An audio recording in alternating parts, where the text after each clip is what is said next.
پاکستان تحریک انصاف کی طرف سے پشاور کے اندر عمران خان کی رہائی اور حقیقی آزادی کے عنوان سے ایک جلسہ منعقد کیا گیا،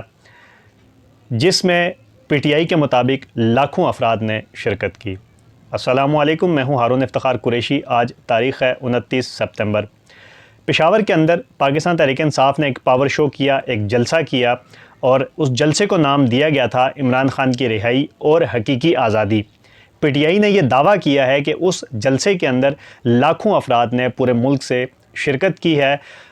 اس کا جو شیڈیول تھا وہ 27 ستمبر 2025 کو شام 4 بجے رکھا گیا تھا، اور اس کی جو جگہ تھی وہ موٹر وے چوک، رنگ روڈ، پشاور تھا۔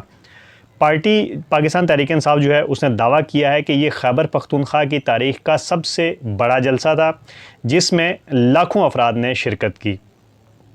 جلسے کے جب انتظامات جو مکمل ہوئے، اس میں 40 فٹ اونچا سٹیج لگایا گیا،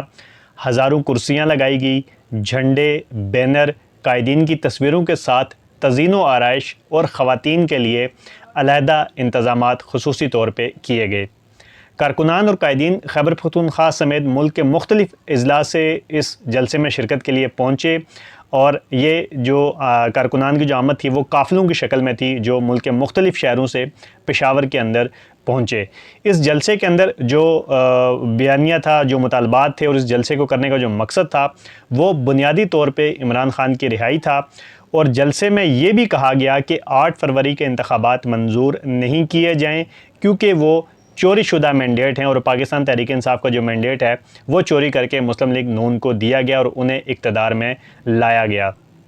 اسی کے ساتھ ساتھ جو 26ویں ترمیم ہوئی تھی، اس ترمیم کی بھی اس جلسے کے اندر مذمت کی گئی، اور کہا گیا کہ عدلیہ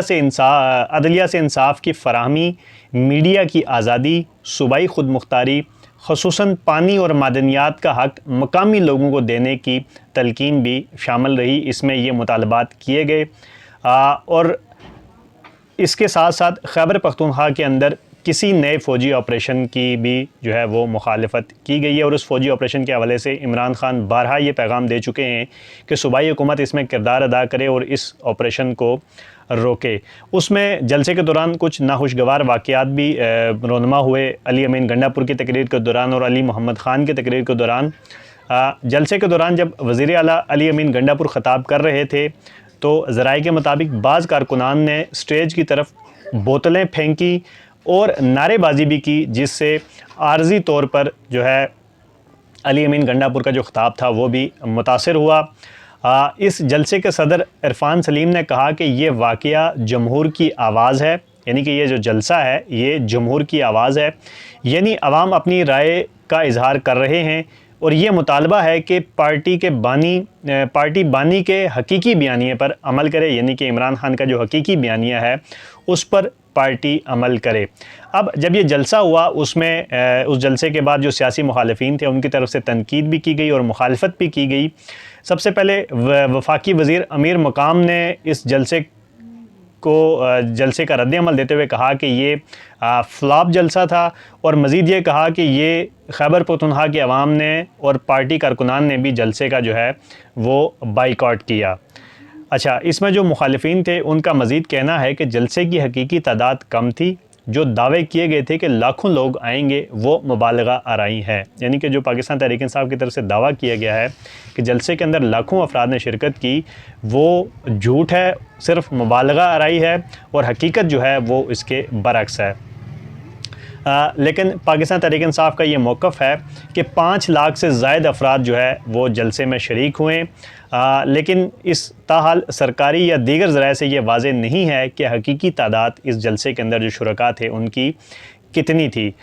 کچھ اطلاعات ایسی آ رہی تھی ذرائع کے مطابق کہ کرسیاں جو تھیں وہ تقریباً 10,000 رکھی گئی تھیں، مگر وہ بھی دعوے کے مطابق استعمال نہیں ہوئی۔ بہرحال کوئی بھی سیاسی جماعت جب کوئی اس طرح کی ایکٹیویٹی کرتی ہے تو مخالفین کی طرف سے اس طرح کا رد عمل جو ہے وہ آتا ہے، اور اب دیکھنا یہ ہے کہ یہ جو ناخوشگوار واقعہ علی امین گنڈا پور کی تقریر کے دوران آیا، اور اسی کے ساتھ ساتھ کچھ خبریں یہ بھی گردش کر رہی تھی کہ جب علی محمد خان نے تقریر شروع کی تھی تو اس وقت جو کارکنان تھے ان کی طرف سے جوتے پھینکے گئے تھے اسٹیج کی طرف، تو یہ بڑا ہی ایک ناخوشگوار واقعہ تھا، جوتے پھینکنے کا بھی اور بوتل بوتلیں پھینکنے کا بھی، اور یہ مخالفت تب شروع ہوئی تھی جب پی ٹی آئی کی طرف سے مشن نور کا آغاز کیا گیا تھا، اور اس مشن نور کے نام پہ اعتراض کے ساتھ ساتھ کچھ قائدین نے کہا تھا کہ اس کا نام تبدیل کیا جائے، اور نام تبدیل نہ ہونے کی صورت میں اس سے علیحدگی کا اظہار کیا تھا۔ تو یہ ساری چیزیں اسی علیحدگی کا رد عمل تھی۔